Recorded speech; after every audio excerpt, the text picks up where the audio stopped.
did work for Apple for 8 years before deciding that there were more important things that I should be working on than selling computers. So before we get started, though, I'd like to know a little bit more about you. And I'm particularly interested in what you're hoping to gain from this event today. But I want to know your name, a little bit about yourself. I think we have maybe too many people to go through everyone, but I would like to invite as many people that want to share what you're hoping to get from this event today, so I can try to make sure that you get it. And if I'm not able to get that for you, just work on getting it for you after the event. Yeah, I say worse. We might have to have you at the podium because it's a little bit hard to hear.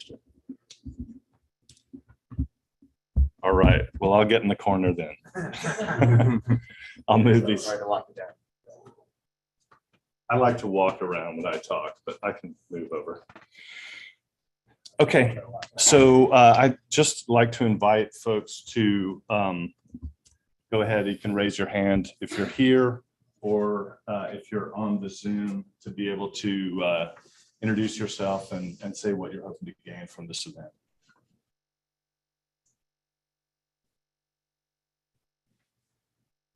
Oh, I'll break the ice. Thank you. Friday morning. We're all good, right? All right, so I'm Lisa Laughlin. I'm with West Indianapolis Development Corporation. We do affordable housing just a little bit southwest of downtown. And while I've been following KEPRA and the potential CLT conversation, I'm always looking for additional tools to put in our box to create more affordable housing in our community.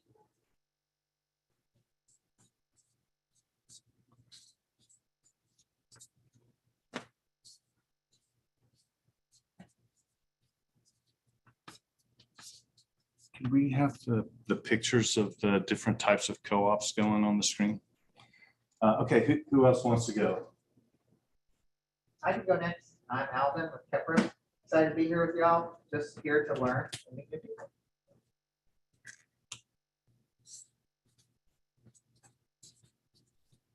Okay, who's next?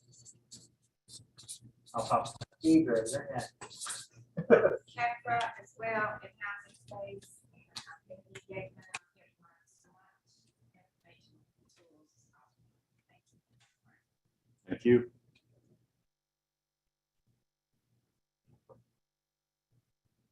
I'm Jane. I'm a retired Ball State faculty member on Deb's board, and I love everything co-op, so I always come when I can to learn more and interact with those who are also interested. Excellent. Okay. I'm Nick and this is Eric. We worked on a farm on the northwest side of town. And one of the issues we're seeing addressing food accessibility is that it's not like a single issue. It's this web of housing accessibility, gentrification, police brutality, all these things overlaid. Like we could grow the best food in the world, but that wouldn't necessarily solve the food accessibility issue. So we're trying to look at different angles.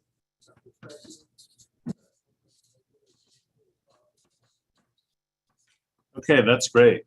So I'll just say that again because you're far from the mic. That was a web of issues that affect my issues. So you're from a farm working on food accessibility, but housing ties in for that. Anyone else? On the Zoom, maybe? Yeah, so on Zoom, we got Sean. It says in rural Midwest communities, how can this model provide incentive for builders, developers to take on affordable housing projects in rural areas where they may make more money with market rate single family homes?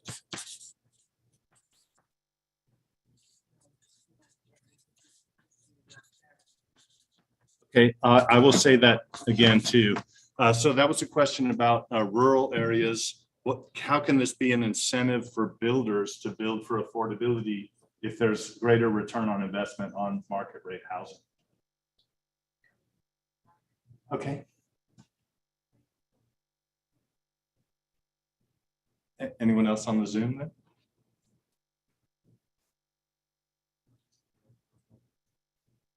Okay, go ahead. My name's Nate Howard. I came up down from Muncie. I work for Muncie Land Bank. And I am more than anything interested in just kind of learning about different models. We have issues with affordable housing in Muncie, and feel like kind of trying to build a bridge between some of the really innovative things that are happening in other places. So yeah, this is introductory for me, but yeah, thanks. Thank you. We do have a couple more from Zoom. Sure. Richard, sorry for missing your comment. Richard says that he is a nonprofit affordable housing developer, and he's looking to learn more about how finance tax credit finance affordable housing for co-ops. Okay, so tax credit, how a co-op might be able to use tax credit financing. Go ahead. Oh, I'm sorry, go ahead. Okay, my name's Neil Crane, AJ, all right, good to see you. Yeah, I'm a neighborhood pastor on the south side of Muncie, and always working together with neighbors to solve housing struggles. So many. Glad to be here. Thank you. We got a couple more comments on Zoom as well.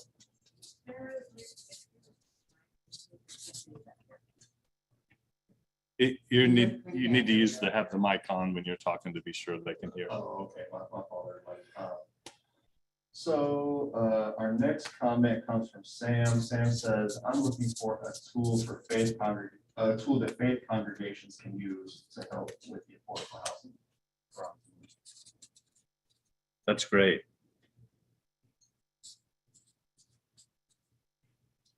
Yeah, sort of a, ooh.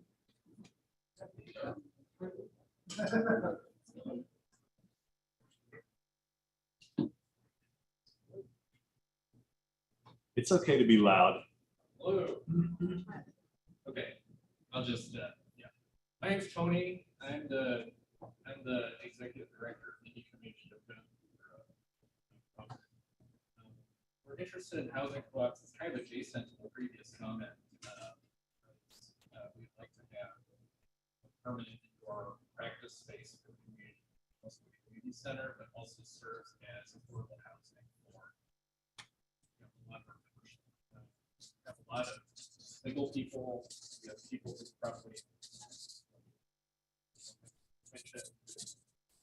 other things, they also want community because it's really isolated living In our world.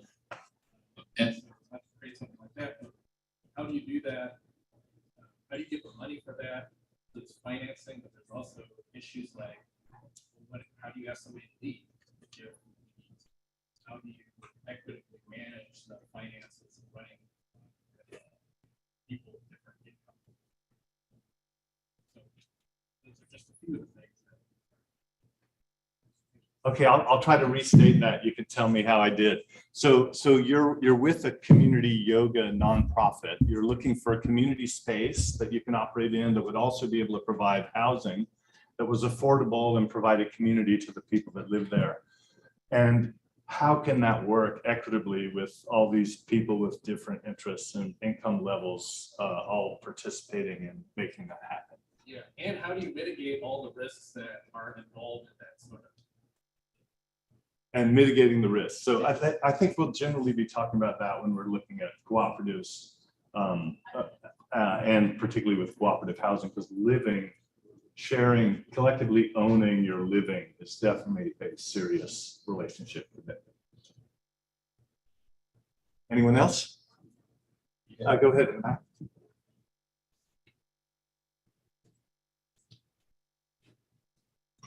Good morning. I work for American. I work for American Love with my job to make sure all housing, multi-purpose housing is smoke free. We know that the second and third thing that smoke is affecting our children along with their don't have no food. They have asthma, they have breathing problems, and I just want to make sure that the word gets out that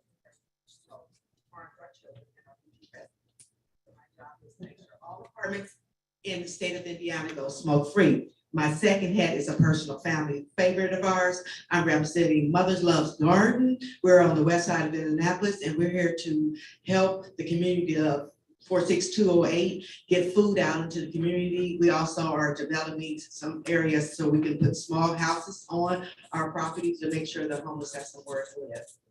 Thank you. Anybody next? We do got some folks from Zoom.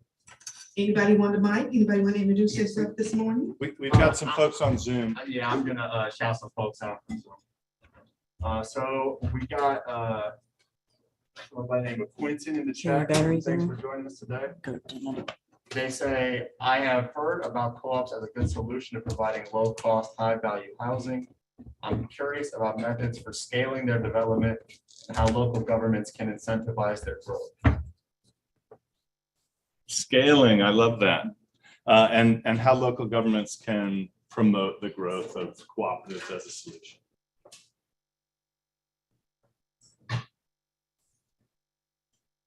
Okay, you got another one? Yeah, so I do have some more on Zoom. Thanks everybody for tuning in on Zoom and leaving your chats. Our next person, we got Sarah. Sarah says, I'm the executive director of the Cooperative Council of North Carolina, and we are always here to help our fellow co-ops, ongoing projects. Maybe they weren't actually asking for anything. Let's see. Okay, we got one more. It looks like Thomas Beckett. Tom, thanks for joining us. Said, I am looking forward to a great survey of housing approaches. In particular, I want to learn how housing co-ops address conflict resolution. Okay, conflict resolution. Hey,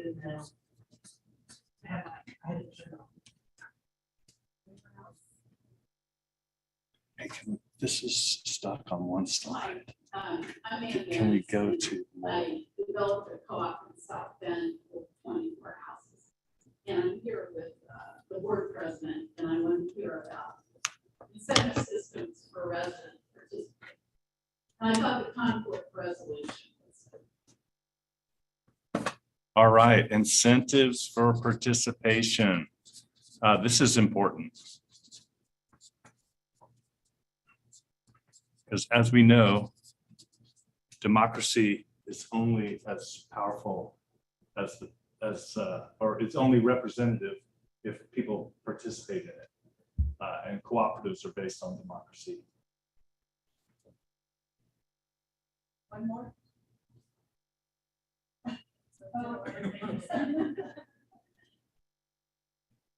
Okay.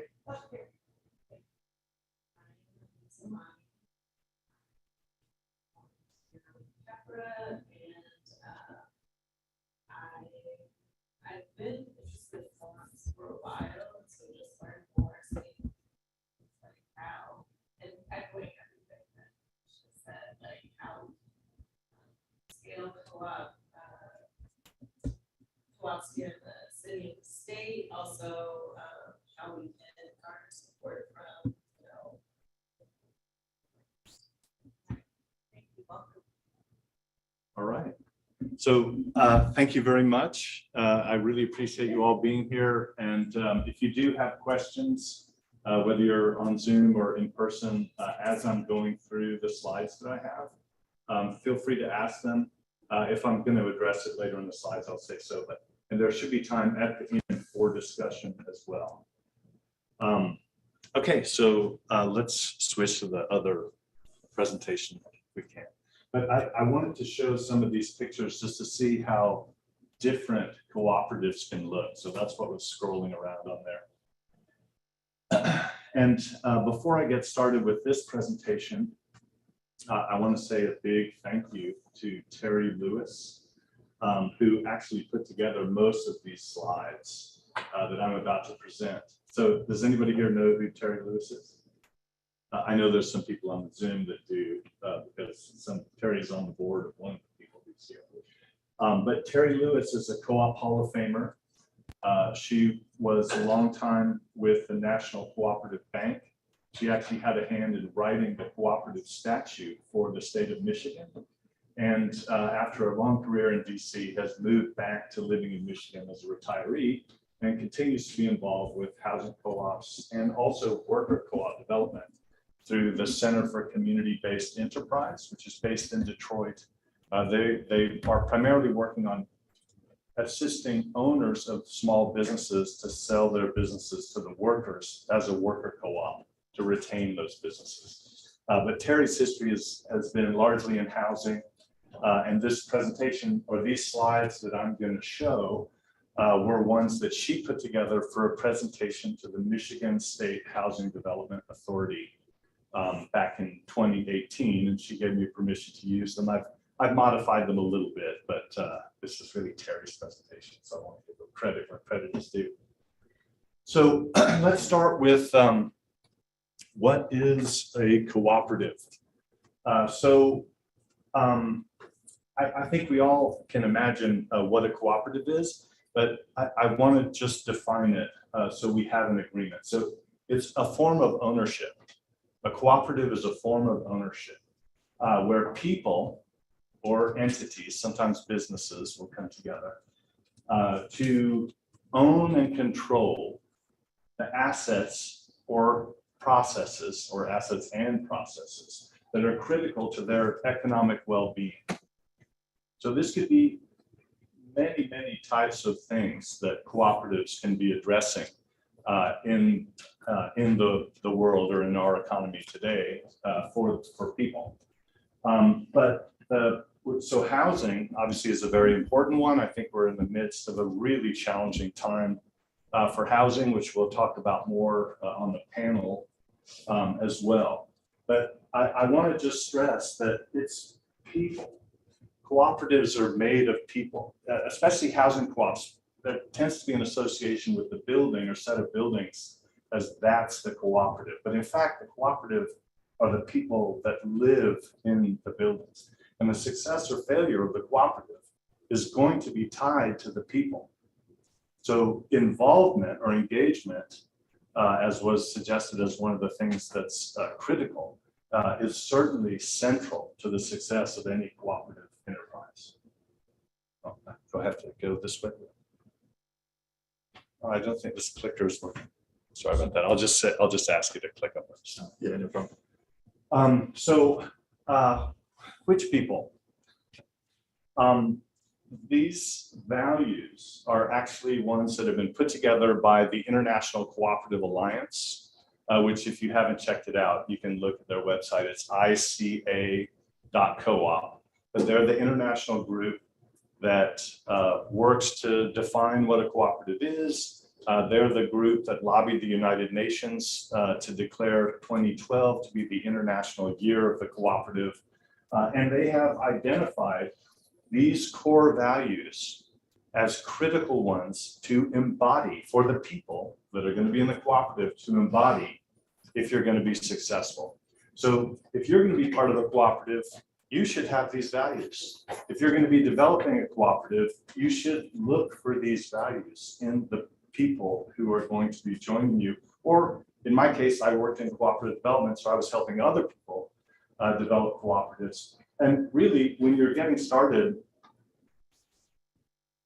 getting that steering committee together that's going to do the work of deciding how the group will function, you really need to have people who embody these things. And I'm just going to say them out loud because I think it's really important to fully understand what we're talking about here. But self-help and self-responsibility. So you're not waiting for somebody to do this. You are the person doing this, and you're doing it collectively, democratically, and equally. So co-ops have one member, one vote.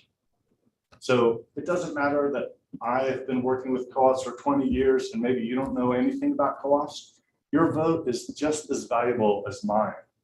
And your persuasive arguments are also just as valuable as mine. Now, that's much easier to say on paper, but we want people who feel that, who embody that if we're going to be successful with co-op. Then we also have equity and solidarity. which might seem like they're similar to democracy and equality, but they're really not. Because you have to make room for people whose voices have been suppressed to be able to express themselves. And when things don't go your way, you have to still come together behind the decision that's made by the group.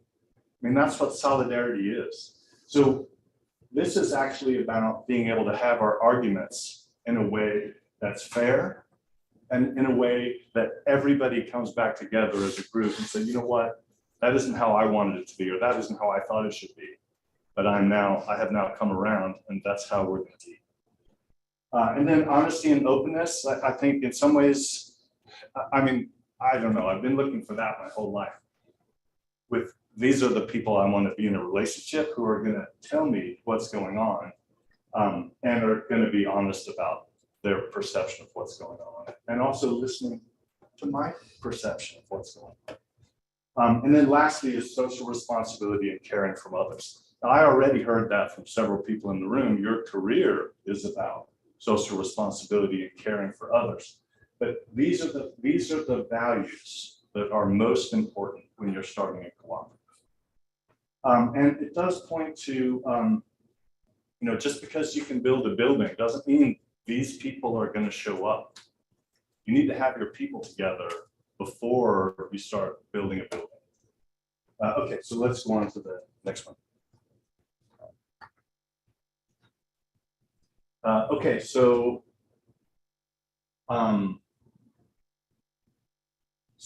this is really, I'm sorry, the title is cut off the top, but hopefully others can see it. But this is a comparison of cooperative ownership versus investor ownership.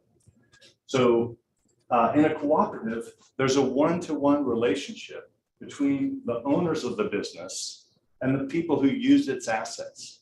So that would be the customers, the workers, the people who actually use and work on the business. And an investor-owned business, which is really the water we're swimming in here in the United States, then the users are third parties, not even connected to governance or ownership. So all these businesses that are reaching out to you to, hey, come be our customer. Well, they're not giving you any share of the ownership. They're not giving you, you don't get any say on the board of directors. Just come spend your money with us. And this is the way things work now. And a cooperative is entirely different, where the people that are actually using the assets own the assets. Okay, we can go on to the next one. Okay, so so how does this play out in a housing cooperative? The last slides are true with any type of cooperative. So first of all, it's a corporation. So when you start a cooperative, it's a corporation. Don't be discouraged by the fact that it's a corporation. It's going to have articles of incorporation and bylaws that make it into a community-owned entity. With the housing co-op, the residents own the shares. Now that doesn't mean they own the building. The corporation owns the building, but those shares give a right to occupy the spaces. So when you have a share, you're going to sign an occupancy agreement that's going to say, Brian Donovan lives in this unit or this address if it's different houses. And then that is granted by the corporation. So we can go on to the next one. So there's also democratic governance. I mentioned this before. There's only one class of members, right? So there's not the people who've invested the most money and the rest of the people, like there are in most, the way voting works in most organizations. Everybody is in at the same level as a member, one vote.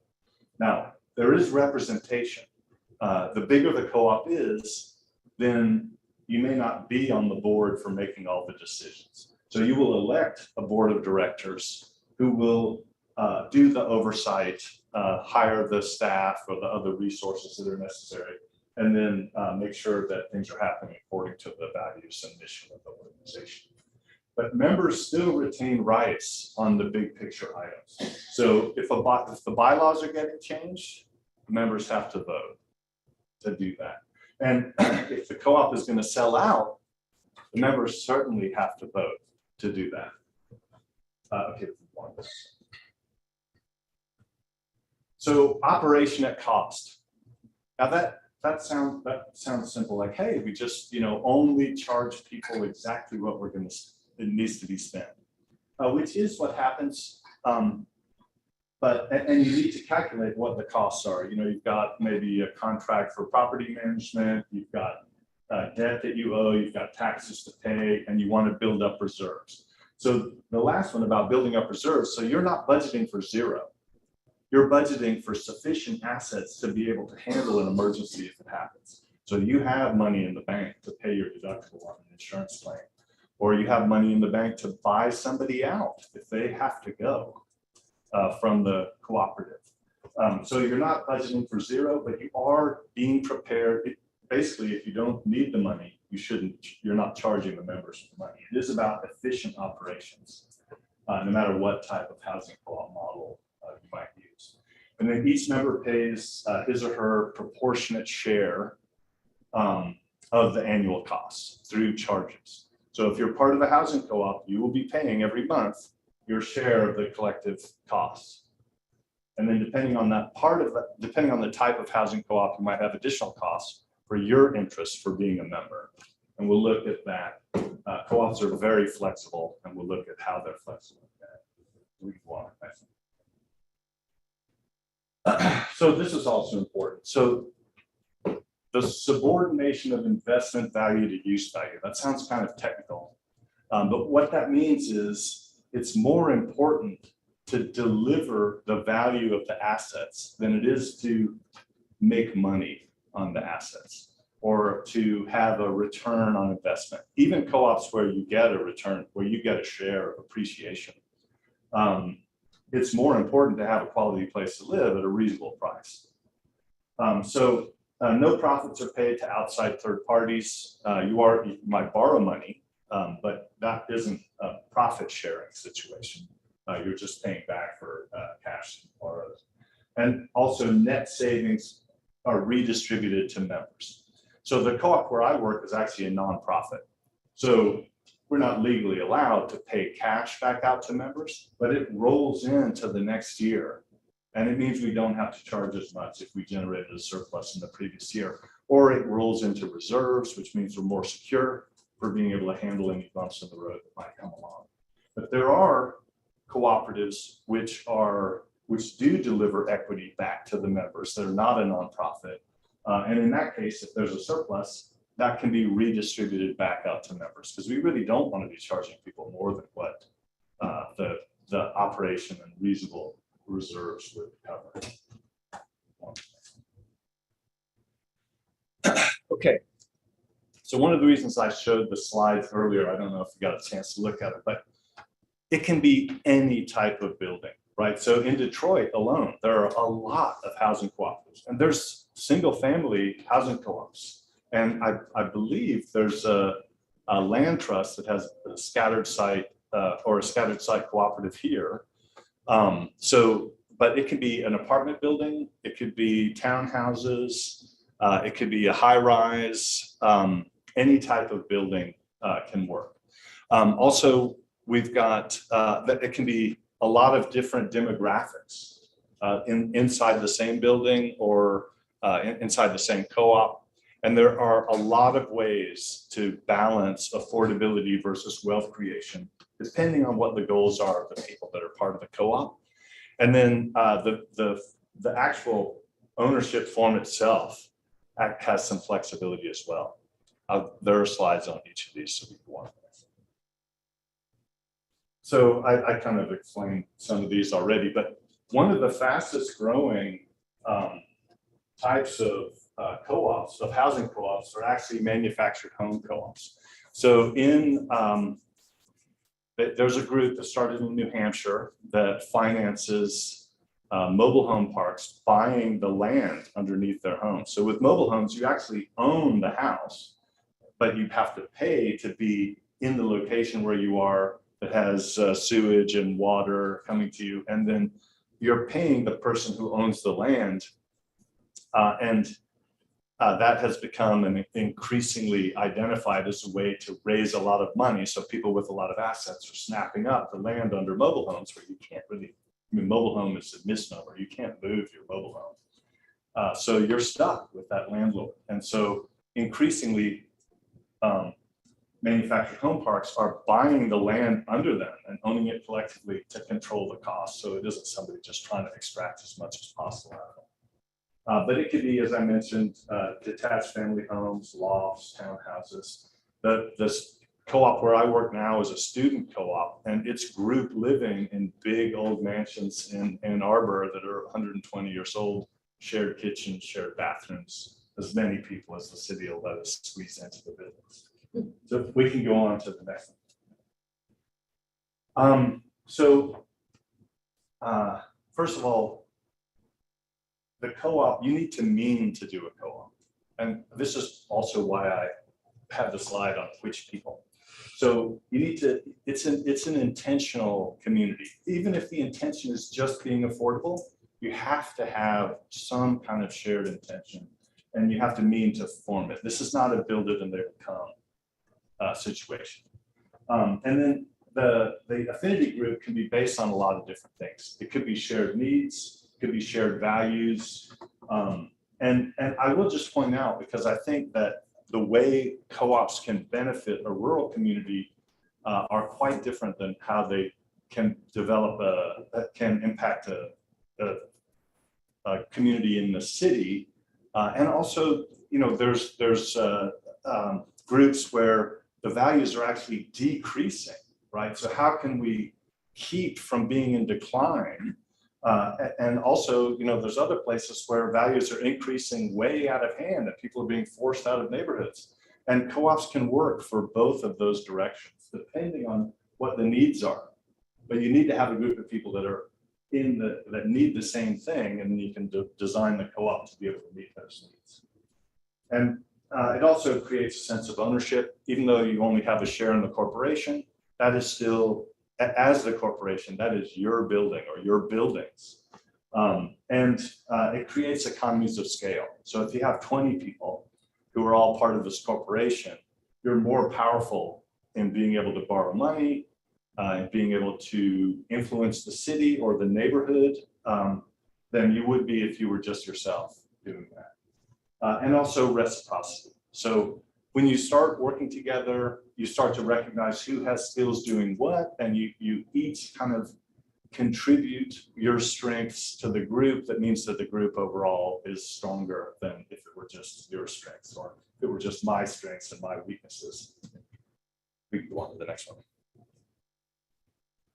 Okay, so there's a lot on this slide. I'll just say that first. But this is looking at the ways that you can change based on the different needs that people have, how the co-op model is adaptable. So we'll start with the kind of the maximum return situation. Let's go back to the last one. So on the market rate co-ops, so this is about building wealth for the participations. And market rate is still a little bit of a misnomer, but the point there is the shares can sell for as much as the market will bear. So as long as you're in, you're still operating efficiently. You're operating at a very low cost, but the way to enter is a higher cost that is determined by the market. Now the co-op still has to approve whoever's moving in. So the seller is going to sell to whoever got approved that's willing to pay the highest price for that share. And in that way, the member actually gets a financial return on the appreciation of their share in the co-op. So this is typically what's happening in, say, New York City or other urban areas where values are increasing. There were a lot of housing cooperatives that started out as affordable housing co-ops, getting loans from HUD that constrained the income that people could move in. And when those loans were paid off after 30 years, a lot of them, the members voted to switch to market rate. And they did it because, hey, this is an opportunity. You know, I have been a member, I've contributed to this co-op, and they decided that there should be a way to recognize the equity for the years of time that they put in. And so that's kind of the way that would max, that's on the extreme end of building wealth as opposed to affordability. It's still affordable, right? Because the operations are still up as efficient as possible. It's just entering costs more. So there's definitely a barrier. And I will point out that the first housing co-ops, or I don't know about the first, but the early ones in New York City, for instance, in the 1800s, it was definitely about keeping the riffraff out. So co-ops can be elitist too. Not that that's a good thing, but one of the pluses of a co-op is the members get to approve who moves in, and it's about having the shared values. But I think there is a danger of becoming exclusive or elitist, and that certainly has happened. I don't think that's the case with most co-ops that exist today, even the market rate co-ops. It is actually about operating efficiently and delivering value for the members. Now, limited equity co-ops also deliver some wealth. I think you'll hear about in the panel some ways that wealth can be created for members that are living in co-ops through a land trust with a cooperative on top of it. There can also just be a cap on the return. So instead of it being an open market and you can just take whoever's willing to pay the highest price, there's a prescribed price. So one of the biggest senior housing co-op developments guarantees a 1% per year appreciation, which assumes that the market will go up more than that. And then when somebody leaves, though, they're guaranteed 1%. So, and it's senior housing as well. So it protects the value of that asset. So if I'm a senior, I'm selling my house that I mostly own or have free and clear, and then I'm moving into a senior housing co-op, I want to be sure that that value isn't lost to my descendants or whoever I want to be able to have an inheritance to. So in that way, there is a guaranteed appreciation. It might be less than inflation, but there will be an asset there at the end when I pass away or I need to move out into assisted living circumstances. But the point there is that there's still, when you sell, you're getting money back, but it's just limited so that anyone, it's meant to be more accessible to people who might not have the means to be able to otherwise participate. But the affordability of occupancy is the same, right? So we're still, it's cheap to live there. And in this case, the barrier to entry is lower because of an agreement that you sign when you become a member. So there's less wealth creation, but there is still some wealth development that's happening. Now, the third one is group equity cooperatives or mutual housing associations. The student group that I manage called the Intercooperative Council in Ann Arbor is one of these. So students turn over rapidly. It's a very low barrier of entry. There's a $100 membership fee. And it is about keeping the price as low as possible so that they're borrowing less money, so that they can afford to live in Ann Arbor and attend the University of Michigan. Otherwise, they might not be able to afford to attend the University of Michigan, even if they were accepted, because the cost of living in Ann Arbor is higher than any other city in Michigan. Now, there is no wealth creation here, except that you're putting out as low of money as possible to be able to live there. So there actually is some wealth creation, but the co-op isn't doing it. The co-op is just delivering a quality product at a very low price. If you're able to sock away some money or not spend all of your student loans, whatever it might be, then you can do that because you had to pay less for housing. So this is the most deeply affordable solution. And you could argue that low-income housing tax credit cooperatives are the most deeply affordable solution because tax credits might allow you to house people who are extremely low income, like 30% median family income, or 50 or 60%. So what the tax credits do, and they're complicated, and I'm happy to talk more about them offline, but what tax credits are is they allow companies who owe a lot of income tax, corporate tax, to be able to, instead of paying the tax, put money into affordable housing. And this is mostly how affordable housing has been done. There's a 15-year commitment And there's a corporation created that is a conglomerate of a very, very tiny portion of that belongs to the nonprofit who's operating the housing group. And then mostly it's the tax credit investors. And at the end of 15 years, the tax credit investors sell out. And there would need to be, if it's going to work for a cooperative, there would have to be a commitment at the point of development to when you sell, you will be selling to the cooperative. Because there's nothing that says that those tax credit investors have to sell to the cooperative unless they sign something that says they have to at the start. So this is possible. It's not common. There's, in fact, a trend for LIHTC projects or low-income housing tax credit projects these days is for the tax credit investors to sell out right before the end to other speculators who then are trying to maximize their profit on the exit, which will not happen if they have to sell to the co-op at a set price. And the price doesn't have to be set with a number. It might just be a certain, appreciating with inflation and the market or whatever. But there needs to be an agreement to sell at a reasonable price to the co-op if that's going to work. Now, there is a substantial wealth creation opportunity here because you can change into a market co-op from a LIHTC co-op if that's what the members want to do, or you can keep it at a group equity and just keep that price as low as possible and keep that barrier to entry as low as possible. So before I move on from this slide, because like I said, there's a lot there, if people have questions, I am happy to address those.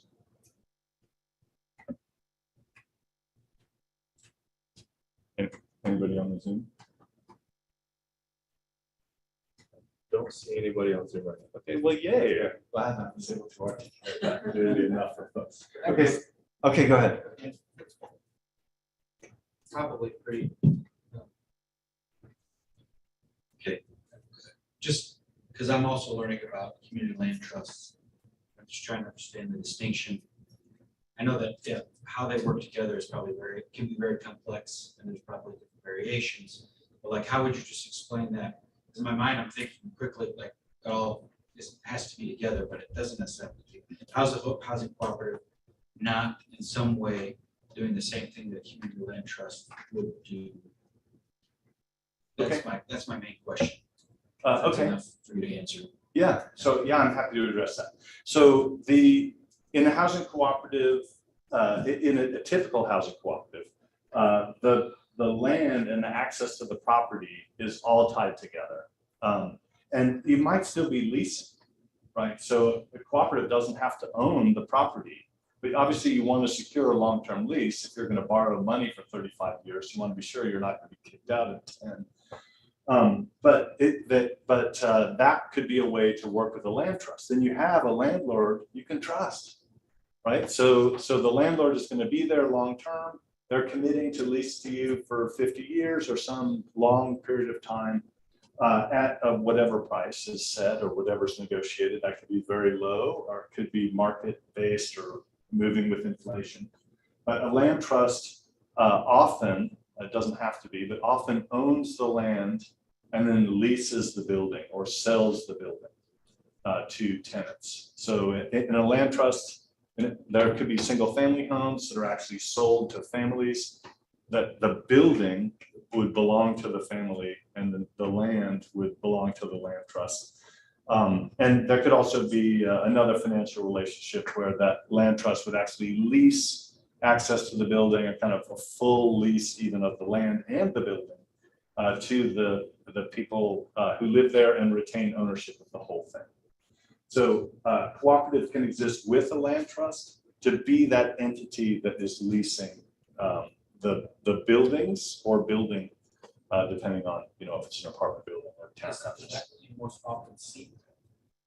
I like the model of a land trust leasing to a cooperative because it decreases the likelihood of the members deciding to sell out if the market appreciated a lot. Because it's very tempting to be that group 30 years down the line who are suddenly sitting on an asset that's fully paid off to say, oh, we're going to sell this to a developer, or we're gonna go market rate and just say we should be able to sell our shares for as much as the market will bear to people who we would qualify. So a land trust can have, by contract, a limit to ensure that it stays, that the affordability of acquisition stays as low as possible, and that the property itself stays in the trust, as opposed to in a cooperative where it's up to the members to decide if they ultimately want to sell. Got a couple questions on. Okay. So the first one comes from Thomas. And Thomas says, Brian, can you please elaborate again on the difference between group and limited equity co-ops? Okay, And So- Can you repeat the question so everyone can hear it? so the question was, can I elaborate further on the difference between limited equity and group equity co-ops or mutual housing associations? So with limited equity, there is a goal of both keeping the affordability of acquisition, being able to get in as a member low, but also building wealth for the members. So with limited equity, and there's a whole range of what you can do here. Like I described the guaranteed 1% appreciation. That's one possible method of limiting the equity. It could also be that, you can only sell for 50% of the shared appreciated value, so you can have a formula built in that says how much it's going to cost for the next person to come in, or how much below market. Maybe you're going to only be able to sell for 75% of market value. That would be by contract. But that way, when you leave, you're leaving with some money. You chipped into that co-op being successful. You invested in keeping that building and land up to date. You probably contributed to the neighborhood being better by being part of that co-op, all of which you get a piece of in a limited equity cooperative. Now you get that piece, but not in money. With a group housing co-op, you contribute to the neighborhood, you learn skills, but when you leave, that next person is coming in for exactly what you paid. So with a student group, it's $100 to get in. And when you move out, it's going to be $100 for the next person. With the limited equity, if it was $100 to get in, you might get $500 back when you leave if you were there 10 years, or whatever formula you might work out.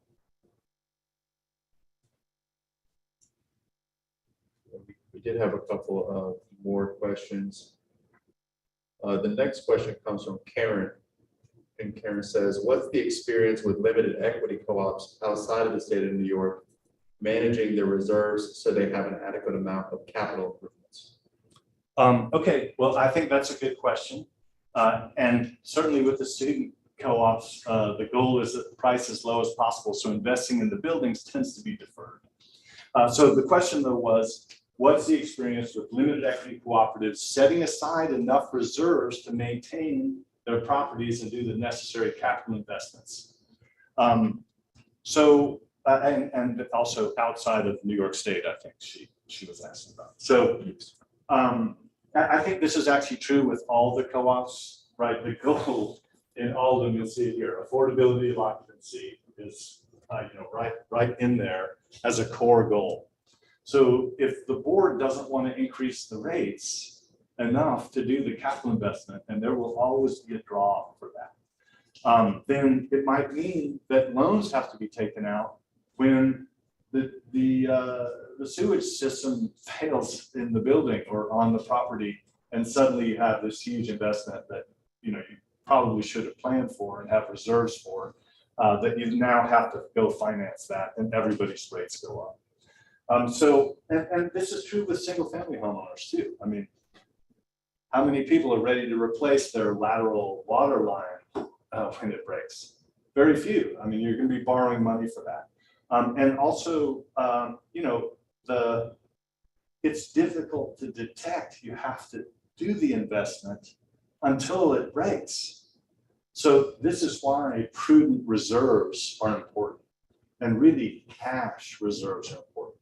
You certainly want to have more cash reserves than your deductible on your insurance, right? You better be able to pay the deductible on your insurance.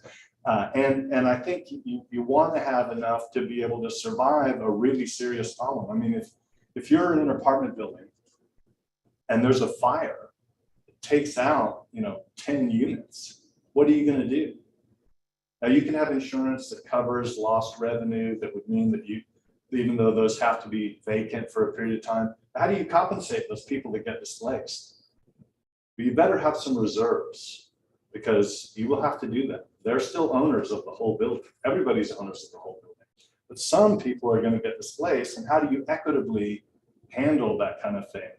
And this is why you have to have prudent reserves for emergencies and for just routine capital investment. But it is a chronic problem, just to specifically answer Karen's question. We do have one more on Zoom. Robbie asked, is there a downside to using a land trust? Well, it depends on, so as a developer, like I said, I like a land trust because it controls or it limits the ability for the members to decide that, hey, we've got this asset now, let's just cash out. So you have 30 years of members that were able to benefit, but whoever's in there at the moment of cashing out gets the appreciation value. So the land trust can limit that. There can also be ways, like in a limited equity cooperative, if they're voting to get out, there's probably a contract that everyone signed that limits how much they can get. So they're less likely to do it, but they can still do it and get whatever the limited amount out would be. And either go market or sell the building to someone else or the buildings. So I thought that it was, I appreciated that you say that it's not like a build it and people will come kind of thing, that you already need people that have certain values or, as you said, like needs that are in common to be met. So what are some ways that different co-ops actually cultivate that value system, but also bring folks together that already have like that seed planted? Like what are I know for the group equity for the students, like of course they're all students, so like they're looking to live together affordably and that kind of thing. But outside of that, what are some tools that folks use to kind of coalesce people in that way? That's a great question. And it's as a consultant, that's one of the first things I ask. I get called up by somebody who wants to make a co-op. It's like, well, who are your people that are going to be developing this? Is the first thing that I ask. And sometimes they just are thinking, well, I'll find them along the way. But no, you're not ready then. You need to find your people first. But I think just identifying people in the audience, I think faith-based groups are a great place to start. People who actually live together in a building. If there's, say, a tenants association in Washington, D.C., and increasingly in other places, I think in San Francisco and Minneapolis was looking at it too, there's a tenant's opportunity to purchase. So when a multifamily property goes up for sale, and in DC, even when a single family property goes up for sale, the tenant has to be notified and they have 60 days to put an offer together. Now, the owner doesn't have to buy it, but that gives 60 days. So there are nonprofit organizations that specialize in rallying tenants in DC to form a co-op in 60 days, figure out how much they can offer and make an offer on their building, which I love that. That's something I've been pushing for a while, and that for the aid of the Pittsburgh City Council person. I would encourage that for affordability, and that stops. Well, that can be a tool to limit gentrification, which I think happens in rapidly appreciated markets, or really in most cities, even if it's a slowly appreciated market. When the seller wants to sell, if the tenants buy it, then you get affordability of occupancy and the use value of the building being prioritized over the investment value.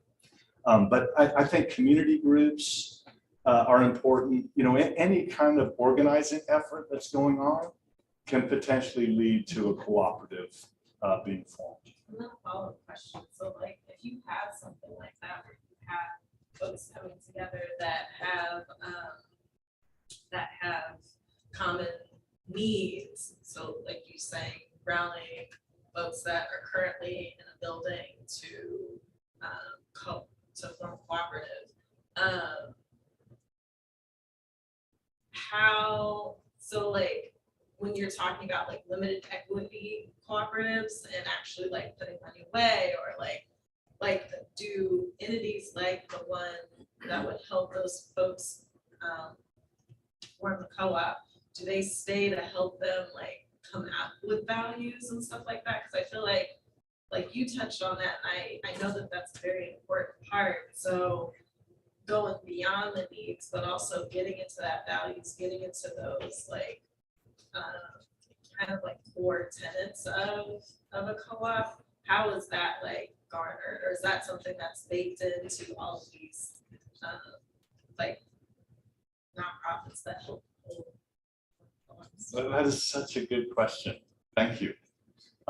This is a problem, especially in like a TOPA. I'm sorry, a tenant opportunity to purchase circumstance, where suddenly you might know some of your people in your building, you don't know all of them, and then you have 60 days, and it's like, hey, let's buy the building, and then what do? Then all the conflict comes out, or all the different opinions and needs. Like you might not feel like you have the right to say, you know what, I really want to own this place and build value for my family. Somebody else might say, I really want to just have this be accessible to whoever lives in the community at the lowest price possible. And that all comes out after, because what your first thing you agreed on was, hey, we should buy the building.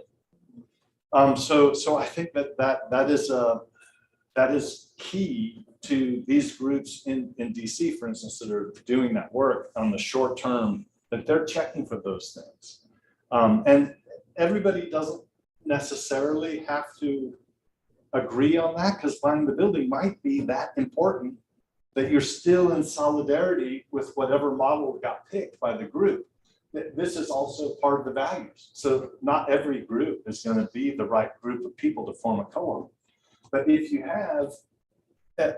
have democracy, if you have the values, democracy, equity, equality, and solidarity, then you can have your fights in a way that isn't destructive, come up with something you're going to agree on, even if it isn't exactly what I want. Yeah, I want to buy this building. I love this neighborhood. My kids are in the school here. I do not want to move.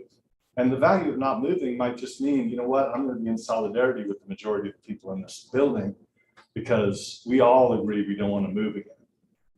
But that's totally true. And I think that ongoing consulting, you know, I'm talking as a former consultant, now I'm the manager, but it is so important to have resources of a network.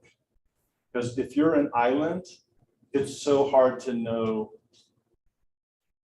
It's not hard to know. It's just useful to have perspective of other people that have been through that before. So in DC, for instance, there's an association of housing co-ops. So you don't necessarily need a consultant. You just join that, and then they can bring people in as needed to be able to help with that work. Or if there was a community group that started in the first place, or a faith-based group that started the housing in the first place, then you have this kind of built-in outside perspective. And not just that, but that built-in resources to be able to bring in extra people if the outside perspective doesn't have the skills and knowledge that you need for whatever challenge you might be facing at the time. Oh, there you got one more. So what I really like about all this is that the profiteer is gone, right? I mean, that's kind of the whole point of this, is you're removing the landlord who is profiting and extracting wealth from all the tenants. Going back to the question about the land trust. So if there's a land trust and a cooperative, so these are basically two organizations that have two separate boards. Mm-hmm. And Okay, so there's some interaction there. Okay. The other thing that's coming to mind is, when you're just renting out in the world, you sign a lease, you pay the landlord something, and it's very easy, just kind of, they take your money and don't fix anything. And then you at the end of the lease, if you want to leave, leave. If not, you pay them more money. How do you make living in a cooperative as easy? Because it seems like this could get very difficult for somebody who is just trying to live and has a million other things that they have to deal with. Well, it is more difficult. Oh, okay. I mean, and it's, denying it would be a lie, right? And you're the owner too, right? So you also have to decide, what, that stack is about to go. Should we fix it now, or should we just let it go until it breaks? And then we have all the water damage from the break also. Or, this furnace already isn't working very well. 2 of the units are too hot and 2 of them are too cold. We've got people opening their window on the 5th floor to be able to manage temperature. So anyway, and they're a minority in the group who's arguing for, we really need to invest on a better HVAC system. But 80% of the people are fine. So those kinds of conflicts are going to come up. It is not going to be as easy. This is why your people are important. So for our person to go out itself, right? So anybody who lives in it. But it's really critical and then talked about it. One of the principles of cooperatives is education. So continually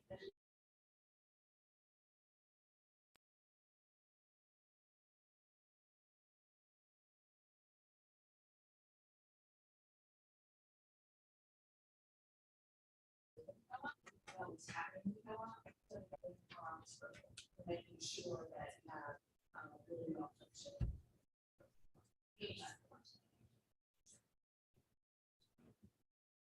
So this sounds like it requires a real long-term.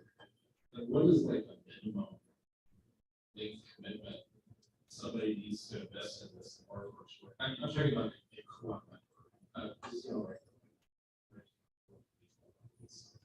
But I mean, this sounds like you're entering into a long-term relationship. So in your experience. I can restate that.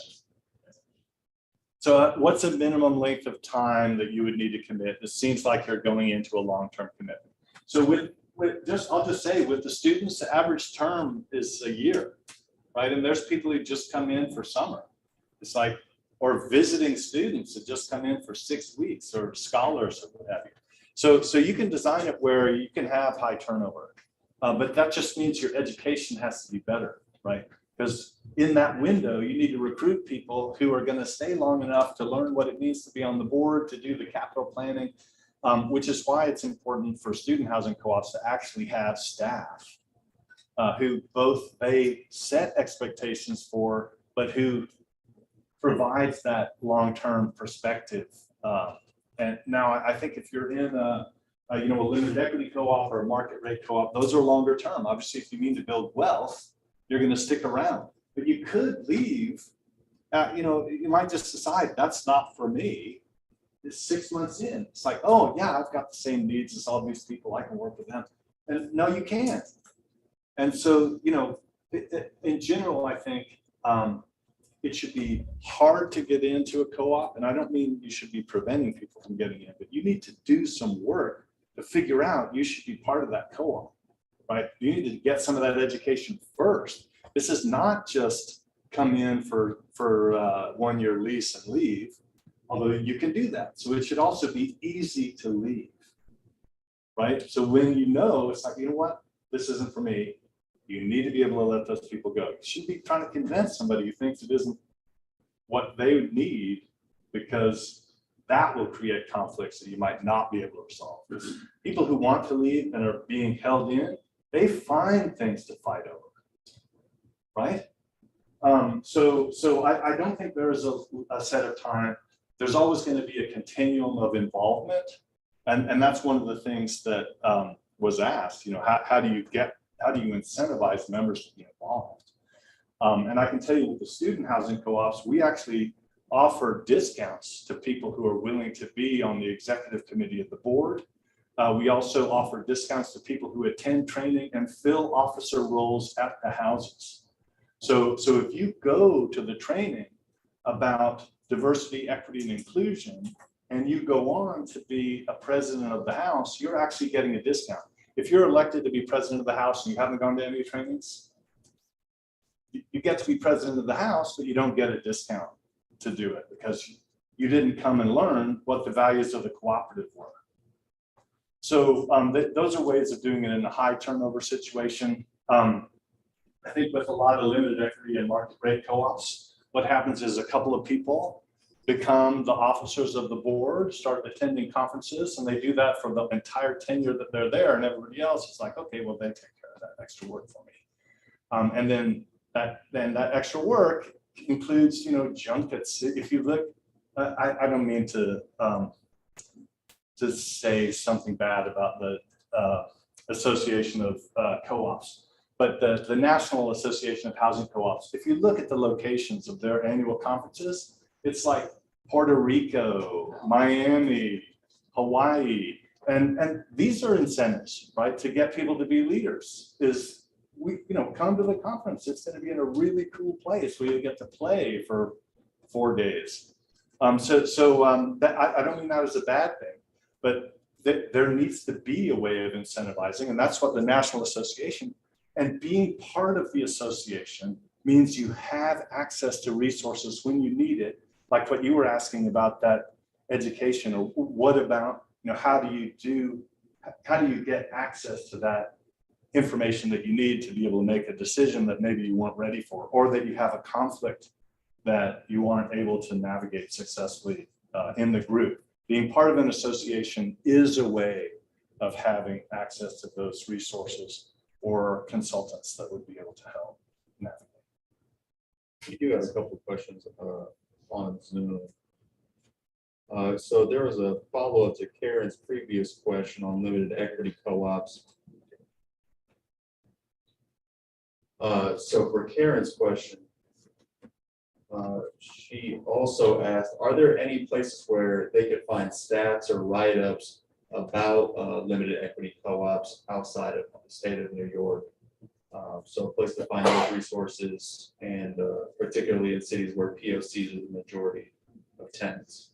So recently there's been some research done, particularly on these mutual housing associations, by a group in New York City. The acronym is UHAB. It's the Urban Homesteaders Association Board. I think it's that acronym, but UHAB.coop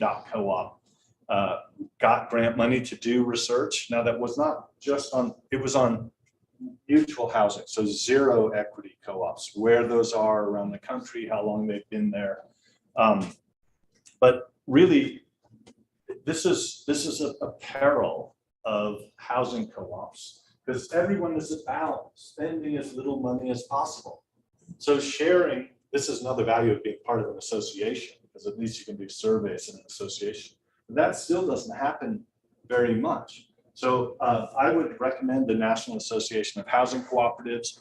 You have, who I mentioned in New York City, and the research they did was nationwide, because I participated in that, working with my co-op in Michigan and other housing co-ops that I've worked with. And then, but particularly with these limited equity co-ops, they often become an island. So even accessing the group, who do you talk to get a survey filled out? That it's enough. Getting people to fulfill the obligation of being on the board and convening meetings 4 times a year is all that's going to happen there. Surveying the members and getting data can be a challenge. And I think that there is a lack of that kind of data, unfortunately. I do have some follow-up questions on Zoom.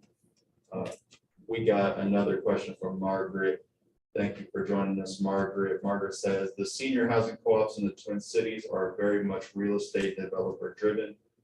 The real estate company will build the facility and then recruit members to live there when the construction is nearly complete. What do you think about that kind of strategy? I think where there's sufficient demand, you can get away with that. That one of my favorite people that I've met on this journey is a fellow from Ontario. His name is Michel Lebay, and he used to be a co-op developer for the state of Ontario, for the province of Ontario, before the province disbanded that.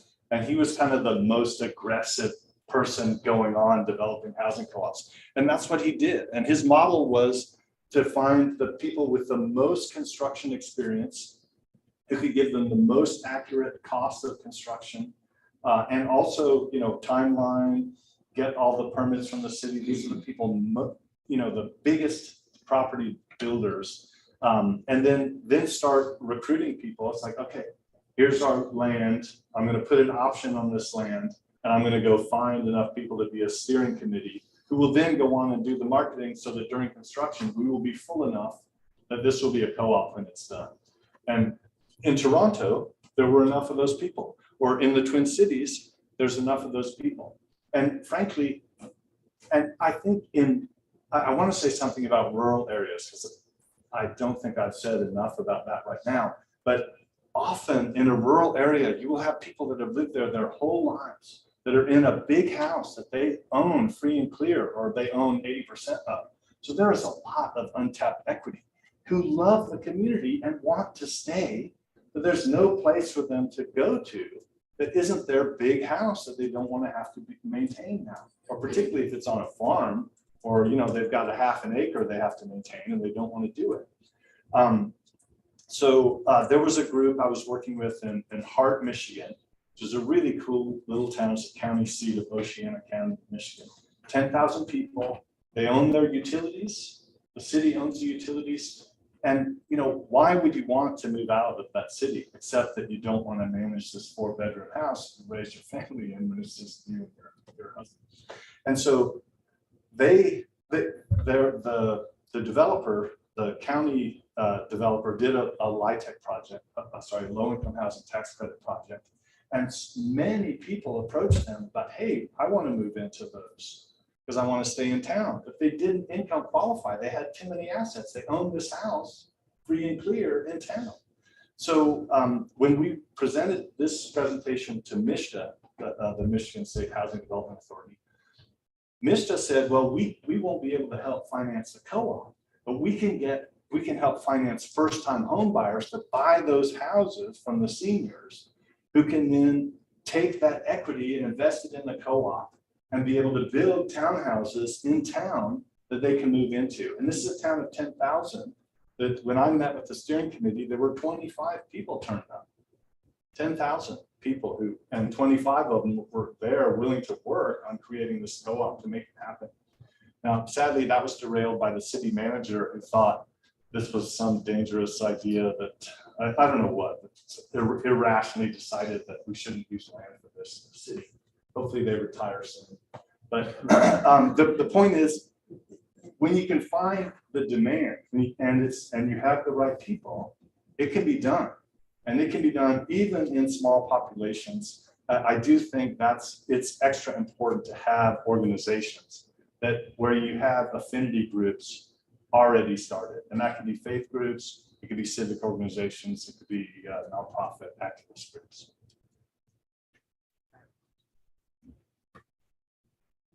So Brian, really appreciate it. It's been extremely informative. So I do want to, you talked about low-income housing tax credit cooperatives, in particular, how investment's much more common now than going into cooperative. Are there any states or cities or particular organizations that are bucking that trend, that are effectively using the low-income tax credit program to start cooperatives?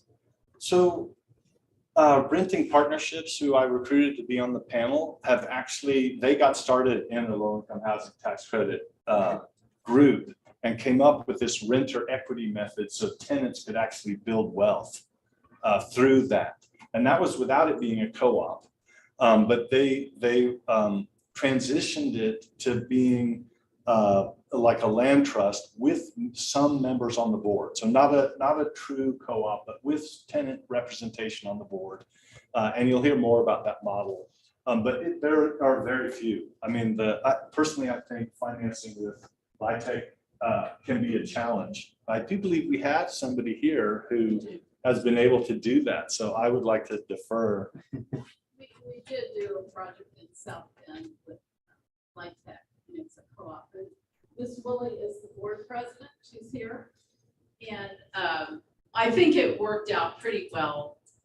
We got a special, it was hard to get the credits awarded, but we got a special award in the innovation round. And Jacob Syke will be here later today.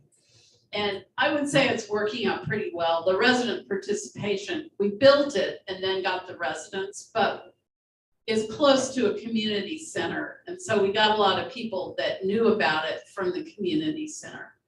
And then we looked for people with, that volunteered in the community. So if somebody volunteered, they got a higher priority to get in. And there's a waiting list, there's a huge demand, and the rents are very affordable. So we have like 90 people on the waiting list. And I think the current challenge is how do people participate? And then how do you make group decisions? And people weren't used to that. Because you get your average 24 families, you know, they don't always know how to be on a board and make decisions. So it's very challenging for the board president. But my question is, how could cooperatives, I mean, they're a good thing for some people, but they seem very sidelined now. So how could we get more cooperatives? It isn't like a hot thing to do and funders aren't waiting. So what do you think we could do to promote cooperatives more? Do you mind just saying the name of your co-op? My name is Ann Mannix, and it's South Bend Mutual Homes Cooperative. And Ms. Willie Deering is the board president. Thanks so much for coming and sharing. Yeah, I will answer questions later, but I'm real interested in the things you're saying. It's a good presentation. So I think that and this gets to scaling, which is another thing that was brought up. You know, how do we scale housing cooperatives? So personally, I like that tenant opportunity to purchase agreement. It doesn't guarantee the tenants are able to buy the building, but they're at least notified when the building is going up for sale, and they have a window to put an offer together. That has been huge, and DC is one of the most rapidly appreciating and gentrifying areas in the country. And there have been hundreds and hundreds of cooperatives that have been developed in that case.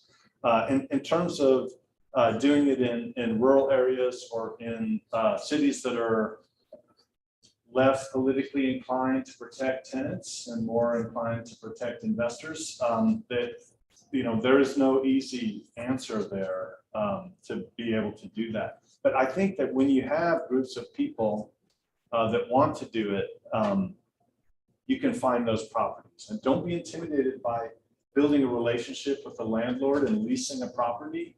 That can really work. I mean, the landlord's work that they have to put in, they don't have to do any make ready, they don't have to do any recruiting and turnover management. The co-op will handle that, which is a huge lift off. That I remember in Austin, we looked at potentially buying a property, and the tenants who were in there were interested in being a co-op. And when I say we, it was the student housing co-op there. But the person selling wanted too much money, but the person who bought it was like a family trust out of New York City. And so this fellow flew in from Brooklyn, he was trying to set it all up, and I asked him to meet with him. And I said, you know, the tenants here want this to be a co-op. And I think it could be really beneficial to you. They ended up leasing it to the co-op. It's now 12 years down the line. Co-op still has this blanket lease, and the landlord is delighted because they don't even want to be in Austin. And they mostly don't have to be because the co-op is in place. So actually talking to the owners, if you can have access to them, you know, leasing can work. And ultimately, that group is sucking away reserves. So they're in a position to be able to buy another property down the line. Hopefully, that's how all the student housing co-ops got started, was leasing, building up reserves. There's a crash in real estate value, they're there with cash. Go ahead. Kind of building on, oh, thanks. Kind of building on a lot of the questions that have happened prior to this. I think looking at these amazing examples of different cooperatives, and then looking at examples that you mentioned from DC or New York or the People's Republic of Ann Arbor, you know, where these things are maybe more complex. Indianapolis might be like the most progressive reactionary city as far as politics go. I don't think that many people, even people on the most receiving end of the most nasty gentrification and like slumlord abuse, will even consider like this as an option. A lot of people don't even know that that's something that could happen. And a lot of the kids that work with me on the farm who, you know, are moving with their families every 8 months because of landlord issues, when I talk to them about what they want to do, they want to be landlords themselves. You know, what's the Paulo Freire quote with if education isn't liberating, the goal of the oppressed is to become the oppressor. So how can we get people to even like understand that this is an option? Because our city council and our mayor, there's a housing crisis in Indianapolis, and none of these ideas are being discussed. How do you suggest getting the word out and educating people? Because 100 years of Red Scare propaganda, anything cooperative or collective is kind of out of our vocabulary. And in Indianapolis, for instance, I don't know how familiar you are with it here. There's the community land trust groups, and there's the 30 of us that are interested in it here and our Zoom people, but it's not something that, especially the people again on the receiving end of the housing crisis, really discussing. What are your suggestions? Well, the first thing is we have to participate in the market, right? And the fact that this many people turned up is good. And the fact that Kefroots is doing the work that it's doing is good. And the more faith-based groups that are doing the work is good. The fact that you could just go over to South Bend and see an example of a successful implementation. All of these things, it is about building a network, right?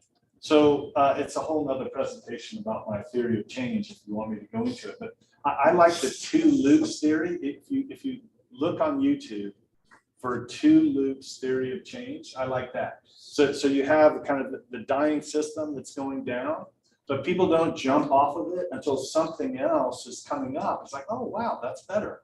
And the reason why you're not, and of course, the current system or the declining system doesn't want to give up any power and control, right? So they're deliberately undermining all of the networking that's happening in the up and coming system. But eventually, the resilience and networking can lead to actually an ascent, and eventually, you know, that these 2 loops, they never touch, but it becomes obvious to everyone that we have to jump to this other thing.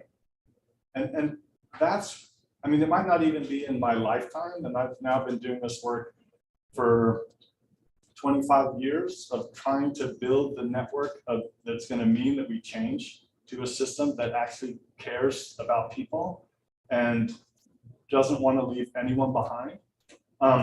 That is a journey. That may not be a value that everyone shares, but cooperative ownership is a way of doing that. And frankly, for me, I've learned a lot from Indigenous people. Detroit has the most Indigenous people of any city in the United States. They were living, you know, they didn't differentiate between the world and themselves. You know, there wasn't like that.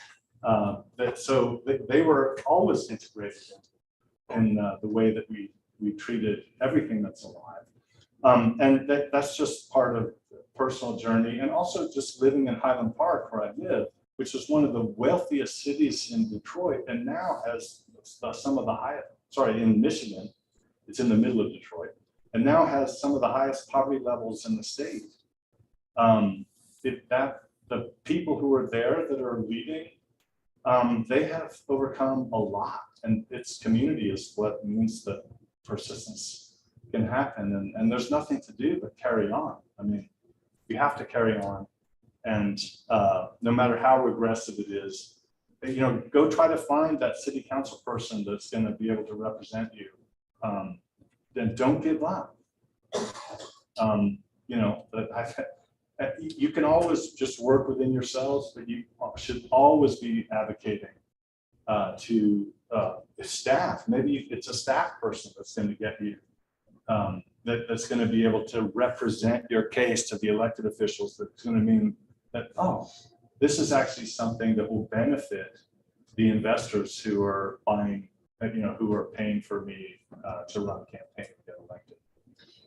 Brian, just a heads up for those who are in Indiana, I'm available to help to come do education about cooperatives. Like if you've got a group that you want to introduce the cooperative concept to, I'll put some cards out on the front desk, so on that table, so feel free to reach out to me. And just another thought, our colleagues up in the Northwest in Washington State, just this legislative session are passing a law. They've been behind this and pushing it forward about the right of first refusal kind of thing, especially for mobile home parks. New Hampshire started it, I believe. So when a park comes up for sale, and Brian mentioned this a little bit, that the tenants, the people who live there, have a window to put in an offer to buy before it goes out to the general public. And I know they've spent a number of years getting that to happen. And Brian's right, we have to educate our legislators about the co-op. And maybe the co-op is not the right word to use. Maybe it's shared ownership or community ownership. Sometimes that word cooperative kind of turns people off, and collective, especially, people think that's some kind of a socialist idea and couldn't be further from the truth. It's simply people coming together to solve a shared problem. That's all a co-op is. So, happy to help. I think sometimes it takes a long time. Absolutely. That's why I said maybe not in my lifetime. But that doesn't mean I shouldn't keep working on building a resilient network that's going to mean that the transition happens, because it will happen. I mean, the question is how deep, how much suffering until there can be something that's coming up that's obviously what we need to switch to. I do have some more slides that I want to get through before we get to 12 o'clock. But I'm glad we were able to. I wanted to talk about this slide because it is a ton, and I don't want to just move past it. But if we can go on to the next one, and I think there still will be time for questions. But I want to look at. I think we've talked about most of these. It's all the benefits of home ownership, except you don't have the title. You have sustainable owner occupancy. You do not have to move. Once you're a member, you are in. And you've got this fine-tunable balance between wealth creation and affordability at the lowest possible operating cost. This is true no matter what the wealth, no matter whether you're trying to build wealth or not, you're still trying to operate as efficiently as possible. Okay, we'll go to the next one. So the home ownership benefits could be through wealth creation, greater satisfaction, improved child outcomes. I mentioned not moving, but not moving, so valuable. If you can go to school in the same school all the way through with a cohort of people, it is huge. And then skill and confidence building. So the members become owners. You are learning what it means to own it. And not only that, you're learning what it means to run democratic processes, to navigate conflict, to come back together after conflict in solidarity, continuing to meet your needs, which is, I do not want to underestimate that. I mean, this is actually, The mayor of Ann Arbor right now is a former president of the Intercooperative Council where I work. So learning these values, learning how to govern. I'm getting weepy. Learning how to govern matters, right? And you need people to learn how to govern who govern. So it isn't just learning how to do it, it's doing it. And then being able to represent the value of doing it so that you get elected. We'll go on to the next one. So there's a benefit to the community too. So this is what you're bringing to your elected officials, right? You want stability. You want people living in the neighborhood who see it as their neighborhood, you know, who are going to say something when graffiti goes up on the fence across the street that's advocating violence, or that competing tags, whatever, you know, that are going to clean up and care. Talk to the people. Get the young people involved, right? And then the side effect of that is reduced time. The more there's stability, that matters a ton. When it looks like nobody's looking, that's when anything can happen. And it also improves property values. And it's a base for community development. So often a co-op happens because of community development. Then once it's there, it becomes an additional center for being able to do more. Like what I'm suggesting about the group in South Bend potentially being a source to learn more so that more communities can do a similar thing. Well, okay, so in a co-op, you can't just sublease, right? You have to live there. If you're moving out, you have to sell so that the owners are the people that live there. So this is a big difference between a condo. With a condo, or like in college towns, this is often the case where a wealthy parent will buy a condo for their kid to live in during school, and then afterwards they'll rent to students down the line, and it becomes a wealth building for them. So with a student housing co-op, we rotate those students. So the owners are always the people that live there. This is going to be true in a limited equity or a market-based co-op as well. And then the cooperative has the right to approve who gets to move in. Now, you're still subject to fair housing laws, so you can't just say, protected classes are still protected, right?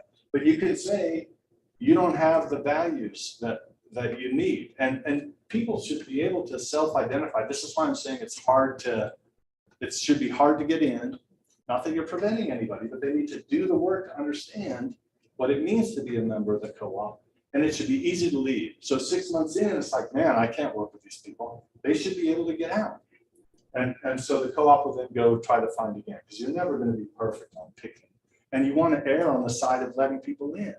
Because even if they don't obviously fit, they might learn, right? So cut them some slack, but then if they need to go, you need to be able to let them go. And then also, cooperatives approve any loans. So in a market rate co-op, if it costs me 50 grand to get in, I don't have 50 grand in cash. So I might borrow money to pay my share to get in. But the property does not have a lien on it, right? Because I only have a share of this corporation. So the co-op is who the lien is against. Does that make sense? This is lending language. So if I'm borrowing money to buy my way into a co-op, I can go to a bank and say, hey, I'm going to live in this unit.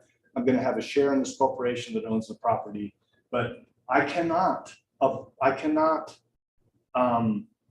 encumber the land. And what I mean by that is normally, if I'm a single family homeowner, when I buy that land, the bank actually owns it because they've got a lien. It says, if you can't pay, we're taking it. So that doesn't happen with a co-op. It's a lien against the corporation. It's okay if that isn't totally clear, and I'm happy to elaborate further. But what that means is that the cooperative has to approve any loan that a member is taking. And that way, the co-op will not let a member be suckered into some predatory loan that's going to mean the co-op is on the hook for that predatory loan.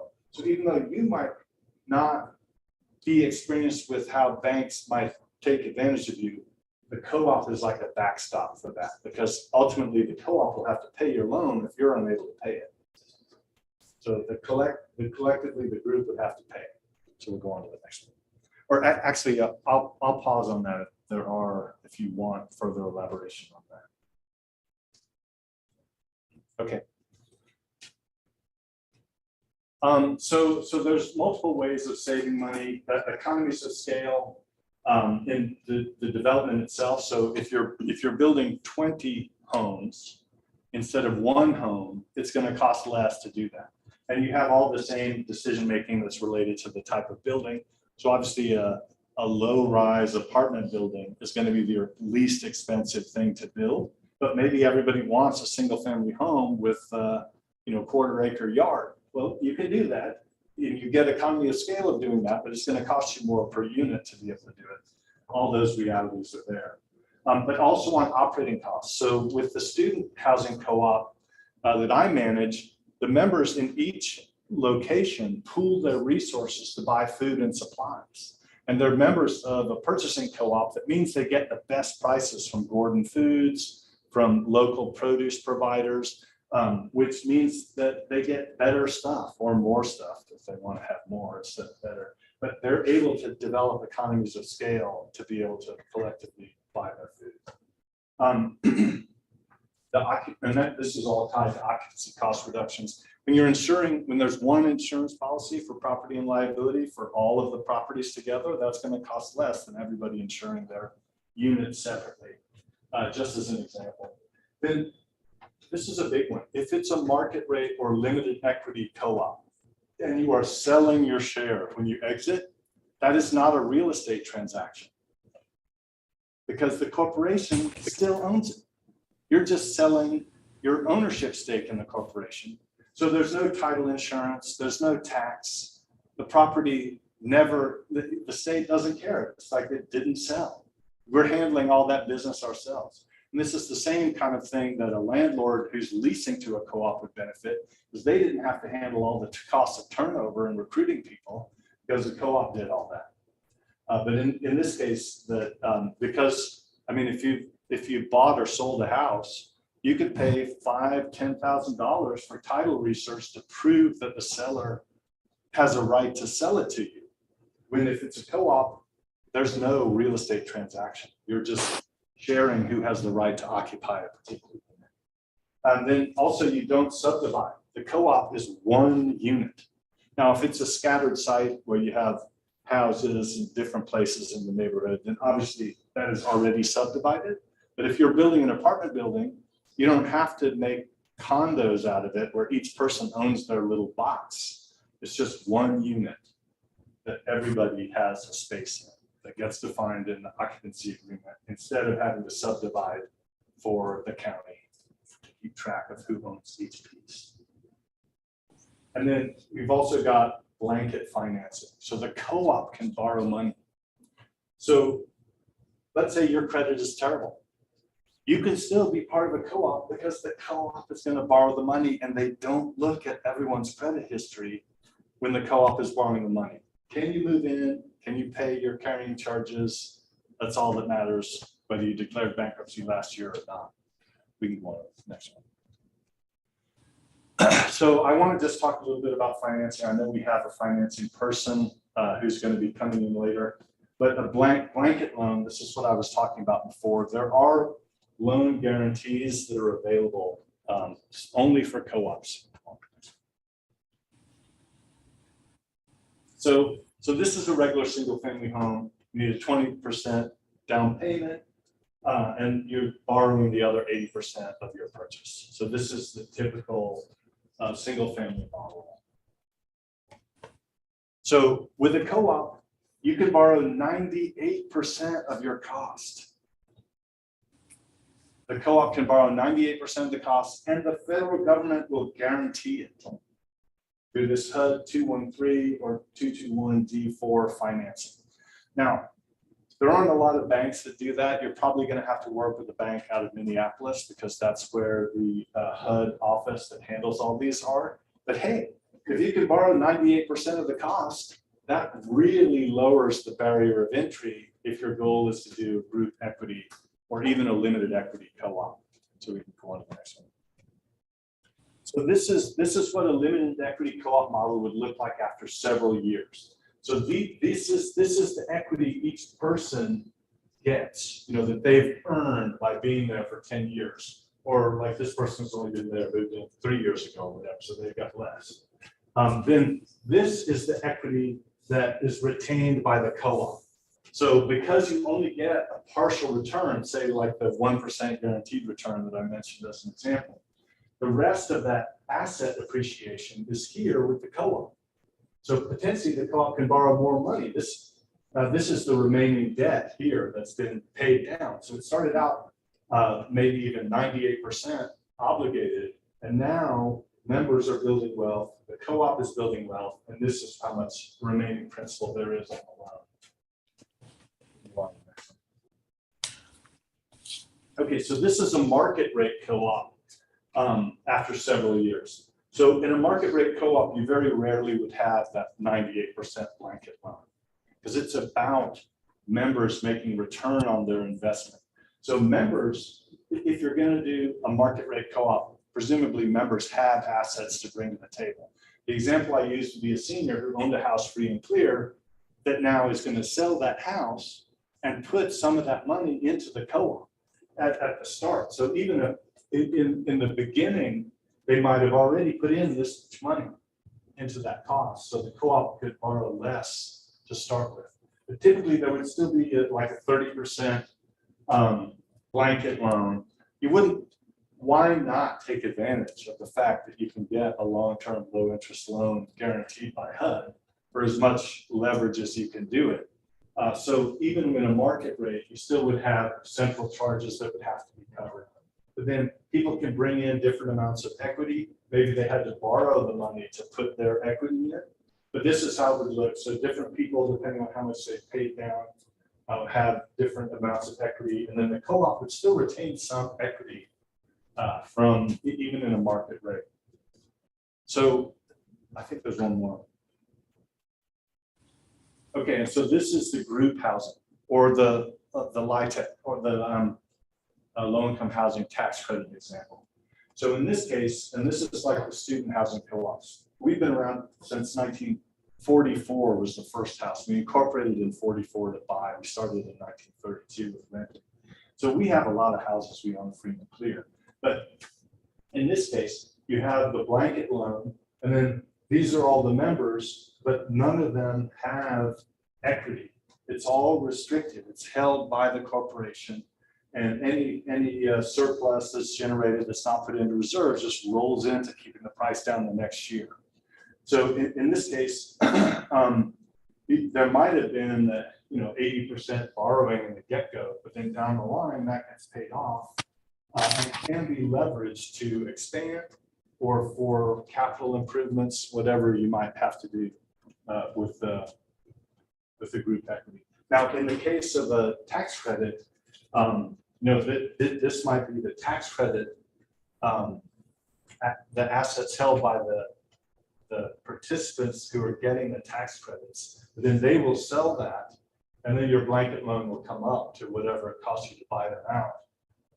That would then eventually be able to turn into either a limited equity or whatever equity model you decide you want to. I think that's it. See, is there one more? Okay.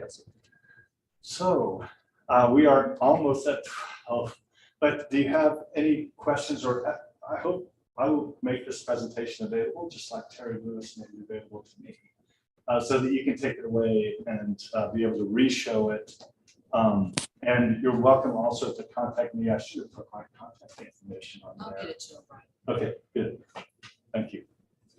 So we have a couple minutes before lunch, and I'm happy to answer questions at lunch. I have a question. I don't know how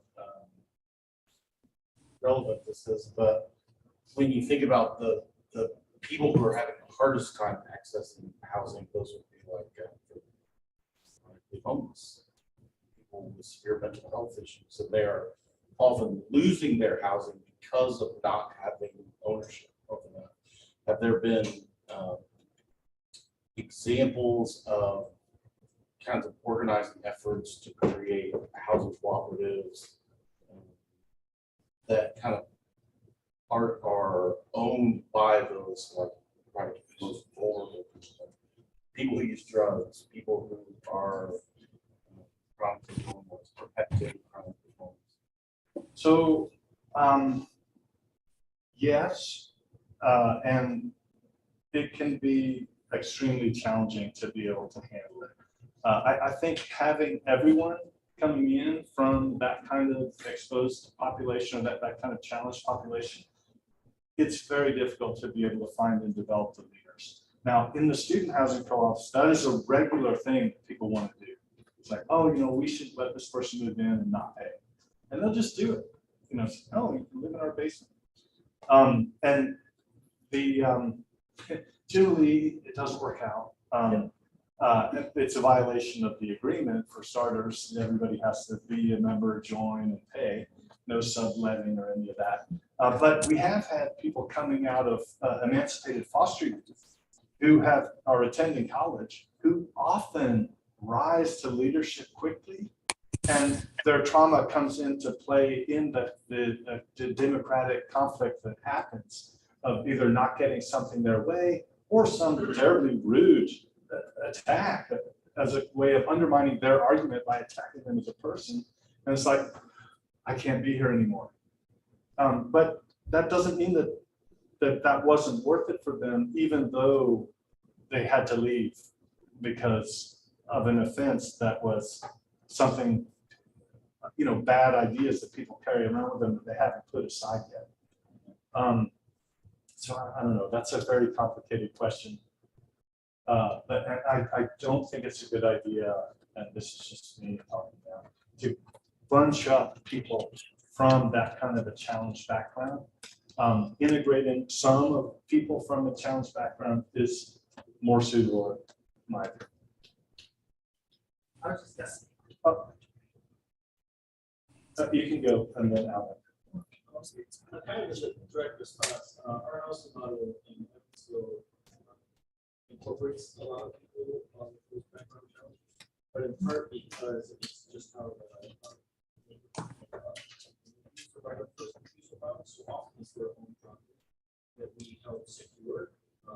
It's very problematic, and they've lost several of those properties, but because it's a neighborhood, those relationships are still sustained, and we're able to stabilize their property and or those relationships for a longer period of time. So it's not, I don't feel like it's a loss. It's just a really precarious model. But we're not incorporating those people, they're just already the people who are. Yes. Can you say the name of your organization? We don't really have a name because it's just like neighbors. I'm here for a group called Haitians in Evansville for Redress of Emancipation. Some of our neighbors are Haitian refugees. We are trying to build a legal cooperative model for those specific neighbors. Thank you. Hey, Alan. Yeah, I was just gonna add in response to that, there's a website called villagemodel.org. It's an organization in Eugene, Oregon that has created Opportunity Village Eugene and some more permanent transitional kind of housing that kind of this original project feeds into. So the villagemodel.org, and the organization is called Square One Villages, and they've tried to apply some of the limited equity co-op stuff to working with various populations. So I think there's a lot of good YouTube videos on it. A direct question. I mean, I can see how it worked. Do you have any knowledge of experiences around the country where a land bank has played a direct role in creating conditions so that a housing cooperative has tools that it needs to be able to thrive? I think Bloomington, I'm sorry, not Bloomington, Burlington, Vermont. One of the first land trusts got started in Burlington, Vermont, and they have done a really good job of expanding. And I think they now, for all their multi-family units, they now lease to cooperatives. They were doing rentals, but I think they've moved towards cooperative, cooperativizing. those. And I think there's a land bank that has helped them be able to do the acquisitions of properties. I know in Detroit and Highland Park that has not happened. I have presented a couple times at different in the city about to people who weren't interested in doing land trusts or cooperatives. And what I'm encouraging is advocacy. We have a good network there, but there needs to be a will to do that. And I think there's some concerns which are not valid, in my opinion, about, oh, well, we can't give all these land bank properties to nonprofits that could then be tax exempt. But that generally a cooperative is not tax exempt. So it is putting it back on the tax rolls. But that argument has to be made. And I will say, just to go back, that at ICC, we're actually partnering with a group that does transitional housing for people coming out of incarceration in the summer. So you never half full even in the summer. So we actually give some of the houses to another organization. They pay us a fee, so we get some income and can reduce prices for our members. And then they put both a combination of service providers and transitional folks looking for permanent housing into the houses. That has worked pretty well with both youth and returning citizens. But it's only for summer, so if they don't have a place in that window. Why is it? Because we're occupying the houses during the academic year completely. We have one person who was formerly homeless in the co-op, and they're doing fine, but they have gone through a long recovery. And then there's another person, she has a criminal record, and we had like a group of like 50 people, and then she's like, well, I have a friend with a criminal record. Do you take people? And she's kind of a scary looking person. So everyone's like, oh, and then we said it depends on the circumstances, but she's worked out okay too. But there are a lot of co-ops from the 60s. There's about 5 in South Bend that your slides helped me remember. And they're like 5 or 6 co-ops that are doing fine, and they just kind of blend into the woodwork. But one of them is like $200 a month to live in because they paid off all their debt, and they keep it up really well. So, and in Indianapolis, there's co-ops. I don't know if anyone's here from Kirkpatrick, but they manage, I don't know how many co-ops. Yeah, a whole bunch. So they're around, you just don't see them. They're inconspicuous, but they're a good deal too. Go ahead and break now. Lunch is through that door over there. And there are labels, there's sandwiches and salads. If you have a dietary issue, please find the one that relates to you. And if you don't have a dietary issue, please don't take the ones that are labeled gluten-free or whatever. And we'll start up again about 12:45. But feel free to talk amongst yourselves. Brian's going to be here the rest of the day, so if you've got additional questions for him, I'm sure he'd be happy to answer those.